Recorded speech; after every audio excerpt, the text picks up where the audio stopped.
Hello friends, कैसे हैं आप सब। इस लेक्चर में हम लोग देखेंगे टॉप 1000 एमसीक्यू का पार्ट 3। तो चलिए स्टार्ट करते हैं क्वेश्चंस। पहला क्वेश्चन है, भारत की संविधान सभा ने राष्ट्रीय ध्वज को सर्वप्रथम कब स्वीकार किया था। तो ऑप्शन इस प्रकार से हैं, 22 जुलाई 1947 को, 23 जुलाई 1947 को, 25 जुलाई 1947 को या 15 अगस्त 1947 को। देखिए, 15 अगस्त 1947 को भारत को स्वतंत्रता प्राप्त हुई थी, लेकिन जो राष्ट्रीय ध्वज है उसको सबसे पहले स्वीकार किया गया था 22 जुलाई 1947 को। तो इसका आंसर होगा ए, 22 जुलाई 1947 को राष्ट्रीय ध्वज को स्वीकार किया गया था संविधान सभा के द्वारा। तो ये आपको पता होना चाहिए। अगला क्वेश्चन है, संविधान निर्मात्री परिषद की झंडा समिति के अध्यक्ष कौन थे। तो ऑप्शन इस प्रकार से हैं, सी राजगोपालाचारी, डॉक्टर राजेंद्र प्रसाद, जे.बी. कृपलानी या भीमराव अम्बेडकर। तो इसका आंसर है डॉक्टर राजेंद्र प्रसाद। तो झंडा समिति के अध्यक्ष थे डॉक्टर राजेंद्र प्रसाद। ये भी आपको पता होना चाहिए। भीमराव अम्बेडकर थे प्रारूप समिति के अध्यक्ष। जे.बी. कृपलानी एक उप समिति थी मूल अधिकारों के लिए, उसके अध्यक्ष थे।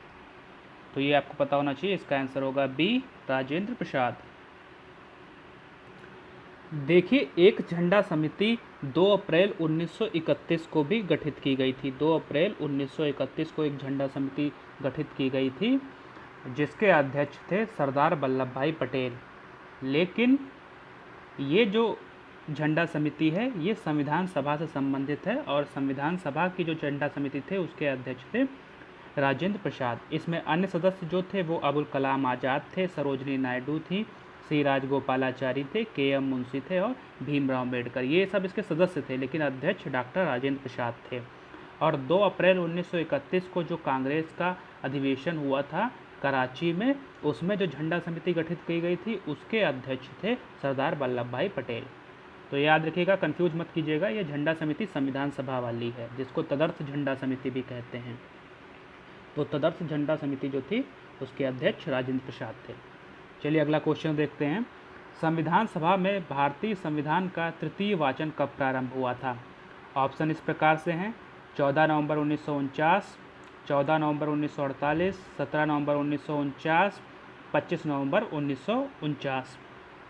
देखिए, जो तृतीय वाचन था वो 17 नवंबर 1949 को शुरू हुआ था और ये 26 नवंबर 1949 तक चला था। तो 17 नवंबर 1949 है उसको ये शुरू हुआ और 26 नवंबर 1949 को ये ख़त्म हुआ तृतीय वाचन। तो इसका आंसर होगा सी, 17 नवंबर 1949। अगला क्वेश्चन है, भारत का संविधान पूर्ण रूप से तैयार हुआ था 26 जनवरी 1950 को, 26 नवंबर 1949 को, फरवरी 11 1948 को, इनमें से कोई नहीं। देखिए, लागू जो पूर्ण रूप से हुआ था वो 26 जनवरी 1950 को हुआ था, लेकिन कुछ जो संविधान के भाग थे वो 26 नवंबर 1949 से ही लागू हो गए थे। क्योंकि अगर आप प्रस्तावना को पढ़ेंगे तो उसमें लिखा है कि 26 नवंबर 1949 को भारत के लोगों ने संविधान को अंगीकृत, अधिनियमित और आत्मार्पित किया।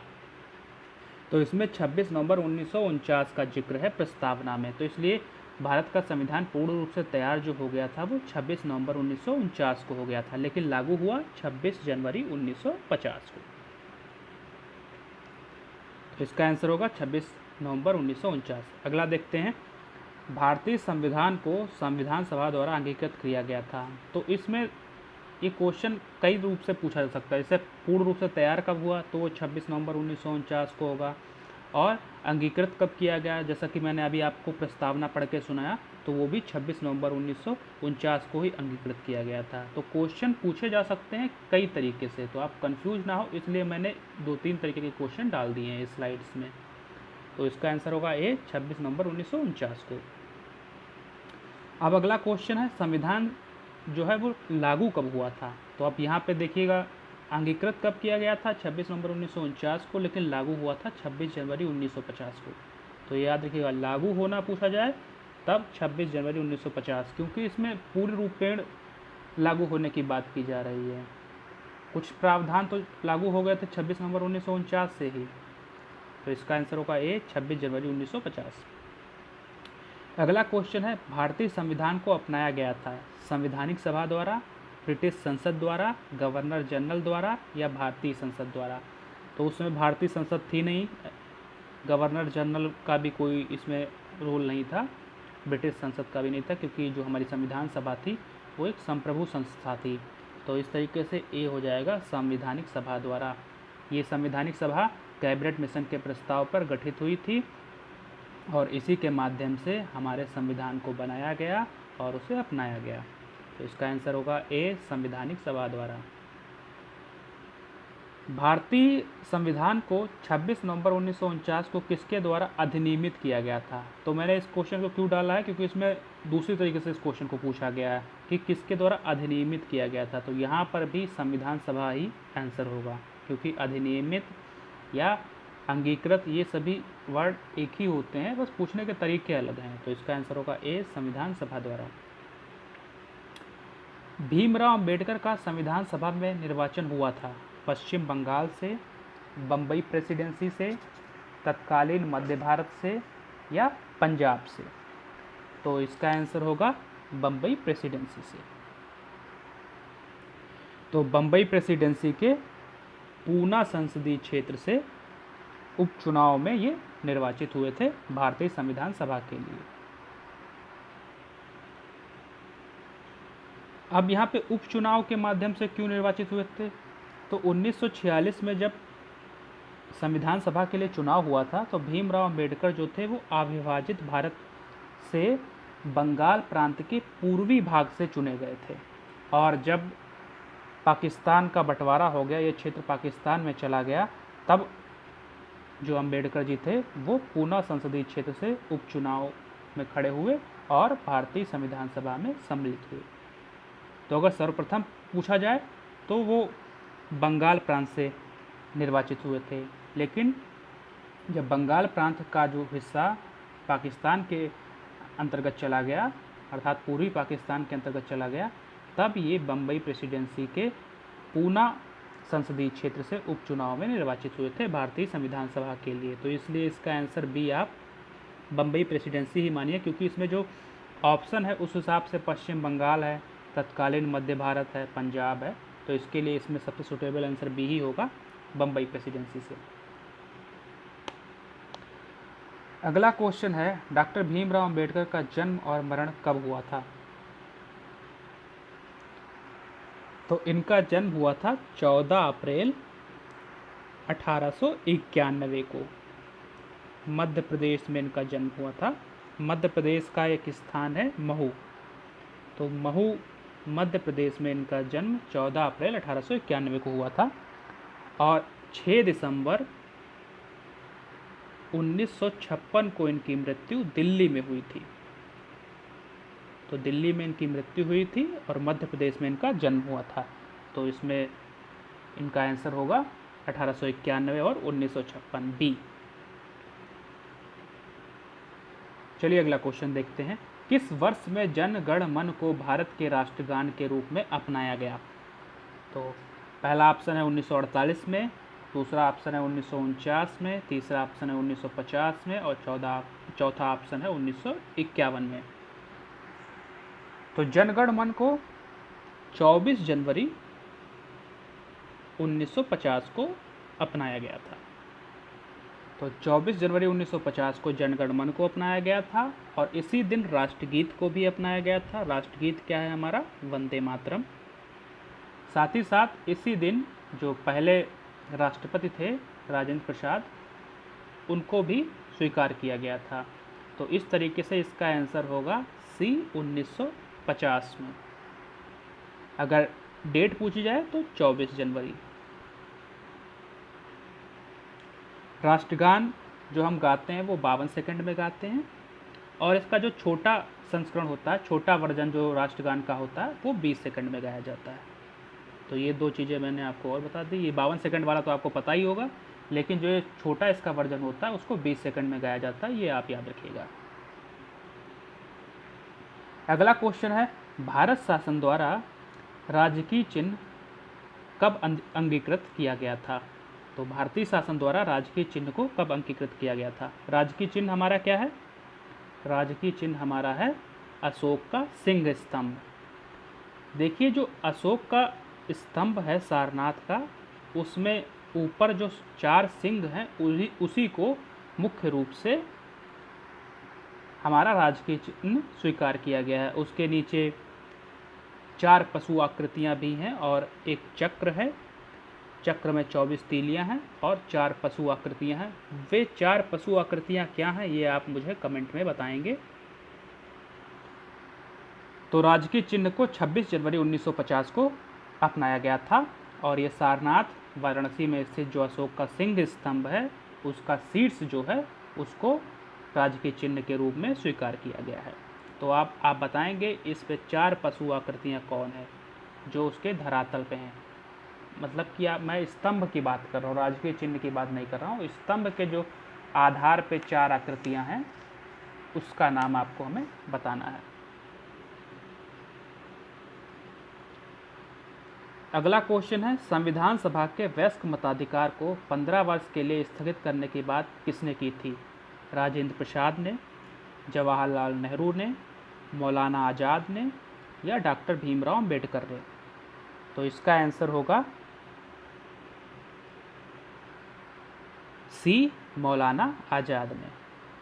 तो मौलाना आज़ाद जो थे वो वयस्क मताधिकार के मुद्दे पर ये कहे थे कि ये जो मताधिकार है वयस्क मताधिकार इसको 15 वर्षों के लिए स्थगित कर दिया जाए। लेकिन जवाहरलाल नेहरू और राजेंद्र प्रसाद वयस्क मताधिकार के समर्थन में थे तो इसको स्वीकार कर लिया गया था। लेकिन ये याद रखिएगा कि जो सार्वभौमिक वयस्क मताधिकार है ये संविधान के प्रारंभ से नहीं था। सार्वभौमिक मतलब 18 वर्ष से ऊपर के जितने भी व्यक्ति हैं वो मत दे सकते हैं, तो ये सार्वभौमिक वयस्क मताधिकार हुआ। ये संविधान के प्रारंभ से नहीं था, ये 61वें संविधान संशोधन अधिनियम 1988 और 89 पे कह सकते हैं, क्यों इसकी 1988 में इसको पेश किया गया था और 89 में पारित हुआ था। तो इसके माध्यम से मतदान की उम्र जब 21 से 18 वर्ष की गई तब सार्वभौमिक वयस्क मताधिकार की बात आई संविधान में। तो शुरुआत से सार्वभौमिक वयस्क मताधिकार संविधान में नहीं था, वयस्क मताधिकार था। तो इसको स्थगित करने की बात कही थी मौलाना आज़ाद ने, लेकिन राजेंद्र प्रसाद और जवाहरलाल नेहरू का जो मत था वो विजयी हुआ था और वयस्क मताधिकार को शुरुआत से ही स्वीकार कर लिया गया था।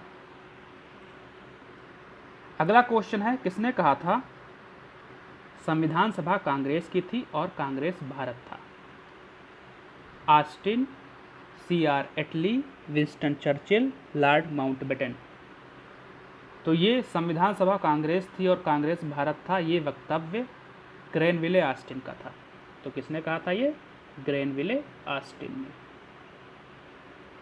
इनकी एक पुस्तक भी है जिसमें ये इसको वर्णित किया गया था, उसका नाम है the Indian constitution. The Indian constitution इनकी बुक है ग्रेनविले ऑस्टिन की, ये याद रखिएगा। उसी में ये कहा गया था कि संविधान सभा कांग्रेस थी और कांग्रेस भारत था।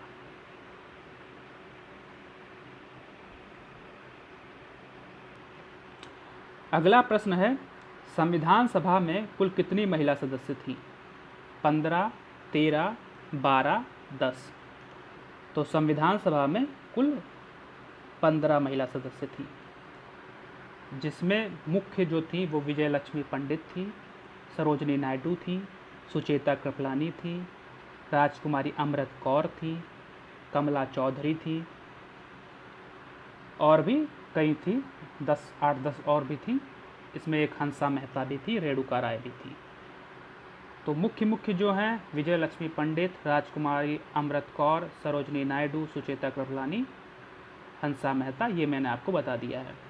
विजय लक्ष्मी पंडित के बारे में एक चीज़ ये याद रखिएगा, UN जनरल असेंबली की पहली महिला जो अध्यक्ष थी वो विजय लक्ष्मी पंडित थी। ये 1953 में यूएन जनरल असेंबली की महिला अध्यक्ष चुनी गई थी। तो विजय लक्ष्मी पंडित के बारे में एक महत्वपूर्ण तथ्य है जिसे आपको पता होना चाहिए। चलिए अगला क्वेश्चन देखते हैं। भारत के संविधान में उद्देशिका का विचार लिया गया है इटली के संविधान से, कनाडा के संविधान से, फ्रांस के संविधान से, यूएसए के संविधान से। तो उद्देशिका का विचार जैसे कि आप जानते हैं यूएसए के संविधान से लिया गया है। भारतीय राजनीतिक व्यवस्था में इनमें से कौन सर्वोच्च है? सर्वोच्च न्यायालय, संविधान, संसद, धर्म। तो इसमें कंफ्यूज मत होइएगा, इसमें संविधान जो है वो सर्वोच्च है, क्योंकि अगर आप संविधान की विशेषताएं पढ़ें तो उसमें लिखा गया है कि सर्वोच्च न्यायालय और संसदीय सर्वोच्चता की जो शक्तियां हैं उनमें संतुलन होगा। तो ये दोनों आपस में संतुलित हैं, लेकिन जो संविधान है जो कि मौलिक विधि का प्रथम स्रोत होता है और सभी विधियों से ऊपर होता है, आधारभूत विधि होता है, वही हमारी राजनीतिक व्यवस्था में सर्वोच्च है। तो संविधान भारतीय राजनीतिक व्यवस्था में सर्वोच्च है, इसे आप पता होना चाहिए आपको। अगला क्वेश्चन है, भारत की संघात्मक व्यवस्था में निम्नलिखित में से किस देश से संबंधित है? अर्थात भारत की जो संघात्मक व्यवस्था है, फेडरल स्ट्रक्चर है, वो किससे संबंधित है? कनाडा, यूनाइटेड किंगडम, संयुक्त राज्य अमेरिका, आयरलैंड। ये कनाडा से संबंधित है और ये क्वेश्चन आया भी था यूपीपीसीएस 2017 में। शायद आप 17 का पेपर देखिएगा, शायद उसमें आपको एक क्वेश्चन मिलेगा। उसमें इस तरीके से पूछा गया था कि भारतीय अर्ध संघात्मक व्यवस्था किस देश से ली गई है? तो ये कनाडा से ली गई। अगला क्वेश्चन है, न्यायिक पुनराविलोकन की व्यवस्था कहाँ कहाँ है? केवल भारत में, केवल यूएसए में, भारत और यूएसए दोनों में, या केवल यूके में? तो ये भारत में भी है और यूएसए अर्थात अमेरिका में भी है। तो इसका आंसर होगा सी, भारत और यूएसए। न्यायिक जो पुनराविलोकन है इसकी व्यवस्था आर्टिकल 13, आर्टिकल 32 और आर्टिकल 226 के अंतर्गत भारतीय संविधान में की गई है। तो ये 3 आर्टिकल हैं न्यायिक पुनराविलोकन से संबंधित, इन्हें आपको पता होना चाहिए। अगला क्वेश्चन है, भारत के संविधान में सम्मिलित समवर्ती सूची किस देश की देन है? सोवियत संघ, ऑस्ट्रेलिया, इटली या कनाडा? समवर्ती सूची जिस पर संघ भी कानून बना सकता है और राज्य भी। तो संघ और राज्य जिस सूची के विषय पर कानून बना सकते हैं उसको समवर्ती सूची कहा जाता है। समवर्ती सूची ये अनुसूची 7 के अंतर्गत है और समवर्ती सूची जो है वो ऑस्ट्रेलिया की देन है। तो इसका आंसर होगा डी, ऑस्ट्रेलिया। भारतीय संविधान में राज्य के नीति निर्देशक तत्वों की संकल्पना किस देश के संविधान पर आधारित है? यहाँ पे डीपीएसपी की बात की जा रही है। डीपीएसपी भारतीय संविधान में भाग 4 में अनुच्छेद 36 से लेकर 51 तक के बीच में है और इसकी संकल्पना जो है वो आयरलैंड पर आधारित है। अगला क्वेश्चन देखते हैं, भारतीय संविधान में मौलिक कर्तव्यों का विचार लिया गया है अमेरिकी संविधान से, ब्रिटिश संविधान से, रूस के संविधान से, फ्रांस के संविधान से। मौलिक कर्तव्यों के बारे में ये चीज़ याद रखिएगा, जो कर्तव्य थे ज़्यादातर जो साम्यवादी देश थे उन्हीं में थे, उनमें कुछ कर्तव्य जनता के लिए निर्धारित कर दिए गए थे। तो ये अमेरिकी संविधान, ब्रिटिश संविधान और फ्रांस का संविधान ये तो लोकतांत्रिक देश थे। तो उस समय रूस के संविधान में ही मौलिक कर्तव्यों का जिक्र किया गया था और उसी से भारतीय संविधान में 42वें संविधान संशोधन अधिनियम 1976 के माध्यम से मौलिक कर्तव्य सम्मिलित किए गए। किसकी अनुशंसा पे, किस समिति की अनुशंसा पे? तो स्वर्ण सिंह समिति की अनुशंसा पे, स्वर्ण सिंह समिति की अनुशंसा पे। तो इसका आंसर होगा रूस के संविधान से। अगला क्वेश्चन है, भारतीय संविधान में सन्निहित मूल अधिकारों की अवधारणा किस देश के संविधान से ग्रहण की गई है? फंडामेंटल राइट लिए गए हैं संयुक्त राज्य अमेरिका से। तो इसका आंसर होगा सी। लिखित संविधान का प्रारंभ किस देश से हुआ? Japan, Bharat, Britain, America. Britain में लिखित संविधान नहीं है, यहाँ पे अलिखित संविधान है। यहाँ संसदीय प्रक्रियाओं और सर्वोच्च न्यायालय के निर्णयों के आधार पर संविधान का निर्माण होता चला गया है, प्रथाओं का निर्माण होता चला गया है। लिखित संविधान सबसे पहले अमेरिका में आया था और अमेरिका को ध्यान में रखकर ही भारत ने भी लिखित संविधान को अपनाया है। तो इसका आंसर होगा डी, अमेरिका। भारतीय संविधान में 300 अनुच्छेद हैं, 350 अनुच्छेद हैं, 400 से अधिक अनुच्छेद हैं या 500 अनुच्छेद हैं। तो सिंपल सा क्वेश्चन है ये। शुरुआत में 395 अनुच्छेद थे, लेकिन बाद में कई संविधान संशोधन के माध्यम से अनुच्छेदों की संख्या बढ़ गई है और इस समय अनुच्छेद जो हैं वो 400 से अधिक हैं।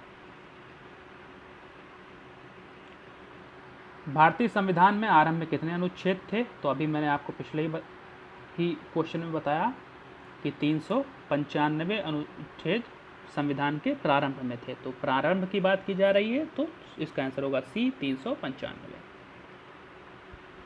भारतीय संविधान में शामिल हैं 12 अनुसूचियां हैं, 22 भाग हैं और 395 अनुच्छेद हैं।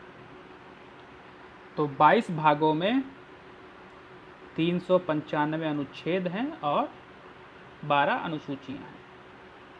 अब ये 395 अनुच्छेदों के अंतर्गत भी कई अन्य अनुच्छेद जोड़ दिए गए हैं। तो इस तरीके से देखें तो संख्या 430 के ऊपर पहुंच गई है लगभग।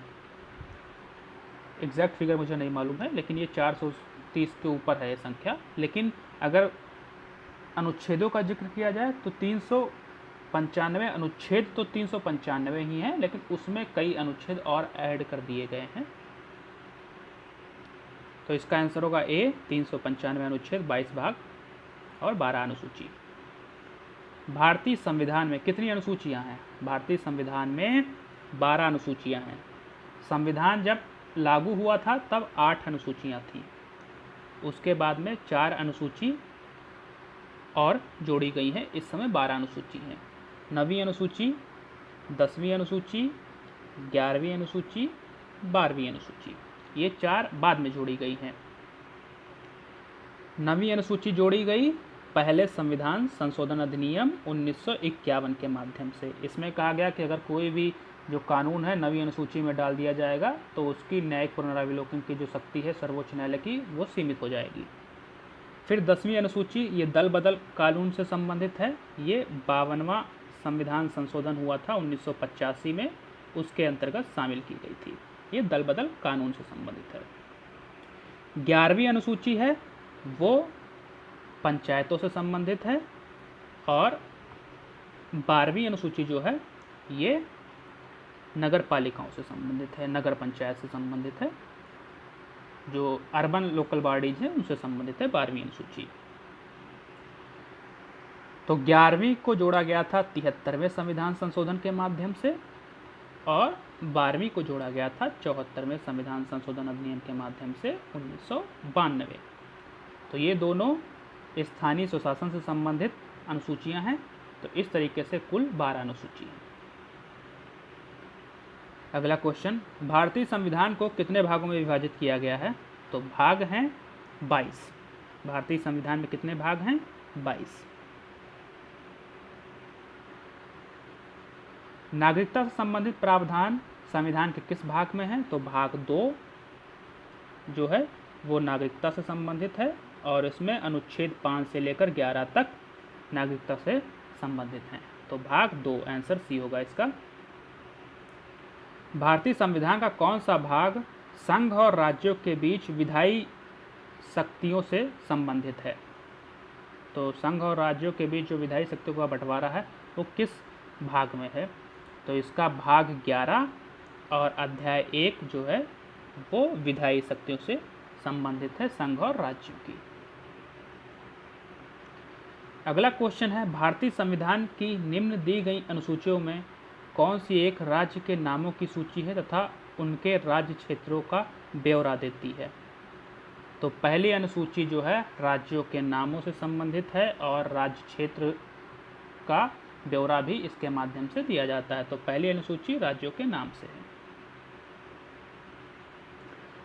भारतीय संविधान के अंतर्गत आर्थिक योजना का विषय है 7वीं अनुसूची में, 9वीं अनुसूची में, 8वीं अनुसूची में, 10वीं अनुसूची में। ये क्वेश्चन जो है इसकी भाषा थोड़ी गलत लिखी हुई है। इसमें कहा गया है कि राज्य भूमि सुधार अधिनियमों को संवैधानिक सुरक्षा प्रदान करना किसमें सम्मिलित किया गया है, 7वीं अनुसूची, 9वीं अनुसूची, 8वीं अनुसूची या 10वीं अनुसूची में। तो ये मतलब जो भूमि सुधार से संबंधित अधिनियम हैं उनको संवैधानिक सुरक्षा प्रदान करने से संबंधित जो मामला है वो 9वीं अनुसूची के अंतर्गत है। तो इस क्वेश्चन में थोड़ा सा इसकी भाषा को लेके मुझे डाउट हो रहा है। तो आप ये याद रखिएगा कि जो भूमि सुधार अधिनियमों को संवैधानिक सुरक्षा संबंधी प्रश्न होता है वो 9वीं अनुसूची में शामिल है, और 9वीं अनुसूची को जोड़ा गया था पहले संविधान संशोधन के माध्यम से। साथ ही साथ मैं कुछ आपको और अनुसूचियाँ भी बता दे रहा हूँ। 8, 9, 10, 11, 12 मतलब हम लोगों ने देख ही लिए 9, 10, 11, 12। जो चतुर्थ अनुसूची है वो राज्यसभा में स्थानों के आवंटन से संबंधित है। तो राज्यसभा में स्थानों का आवंटन चतुर्थ अनुसूची में आ जाता है। 5वीं अनुसूची जो है वो अनुसूचित क्षेत्रों के प्रबंधन से संबंधित है, और 6ठी अनुसूची जो है वो जनजातीय क्षेत्रों के प्रबंधन से संबंधित है, वो भी 4 राज्यों के, असम, त्रिपुरा, मेघालय और मिजोरम। इन 4 राज्यों के जनजातीय क्षेत्रों के प्रबंधन से संबंधित जो अनुसूची है वो 6ठी अनुसूची है। 7वीं अनुसूची विधायी शक्तियों के वितरण से संबंधित है, जिसमें राज्य सूची, संघ सूची, समवर्ती सूची आ जाता है। बची तीसरी अनुसूची, तो उसमें शपथ का प्रारूप है, और दूसरी अनुसूची में संवैधानिक प्राधिकारियों के वेतन के बारे में उपबंध हैं, और पहली अनुसूची में पहले ही बता चुका हूँ राज्य एवं संघ राज्य क्षेत्रों के बारे में उपबंध पहली अनुसूची में है। तो इस तरीके से 12 अनुसूचियाँ हम लोगों ने देख ली। अगला क्वेश्चन है, भारत के संविधान के अंतर्गत आर्थिक योजना का विषय है राज्य सूची में, संघ सूची में, समवर्ती सूची में या किसी सूची में निर्दिष्ट नहीं है ये। तो आर्थिक योजना का विषय समवर्ती सूची में शामिल है। तो इसे आप याद रखिएगा। आर्थिक योजना मतलब आर्थिक नियोजन, प्लानिंग, ये सभी जो चीज़ें हैं वो समवर्ती सूची के अंतर्गत आती हैं। अगला क्वेश्चन है, आर्थिक नियोजन भारतीय संविधान की किस सूची में शामिल है। मैंने ये क्वेश्चन जानबूझकर दोबारा रखा है क्योंकि आर्थिक योजना और आर्थिक नियोजन ये दोनों शब्द एक ही अर्थ रखते हैं। तो कई बार शब्द दूसरा पूछ लिया जाए आर्थिक नियोजन या आर्थिक योजना की जगह पे, तो आप कंफ्यूज ना हो, इसलिए मैंने ये क्वेश्चन रखा है। तो अब आपको इसका आंसर पता ही होगा, समवर्ती सूची। अगला क्वेश्चन है, निम्नलिखित में से कौन सा विषय समवर्ती सूची का है। पुलिस, आपराधिक मामले, रेडियो और टेलीविजन, विदेशी मामले। देखिए विदेशी मामले ये संघ सूची का विषय है। रेडियो और टेलीविज़न भी जो है वो भी प्रसारण के अंतर्गत आ जाता है, ये भी संघ सूची का विषय है।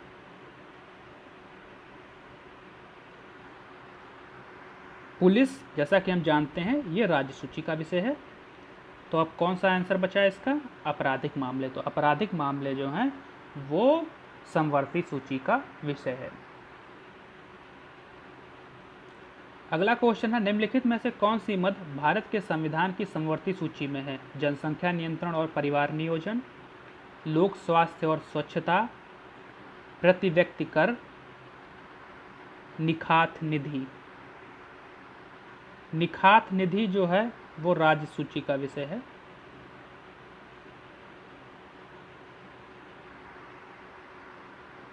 जनसंख्या नियंत्रण और परिवार नियोजन जो है ये समवर्ती सूची का विषय है।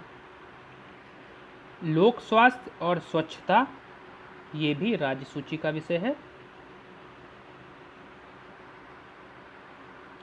और प्रति व्यक्ति कर भी राज्य सूची के अंतर्गत आ जाता है। तो बी, सी, डी ये सब राज्य सूची के अंतर्गत हैं। जनसंख्या नियंत्रण और परिवार नियोजन जो है वो समवर्ती सूची के अंतर्गत आता है। लेकिन ये याद रखिएगा, जनगणना जो है वो संघ सूची के अंतर्गत आता है। तो जनगणना संघ सूची के अंतर्गत आता है, ये आपको भी पता होना चाहिए।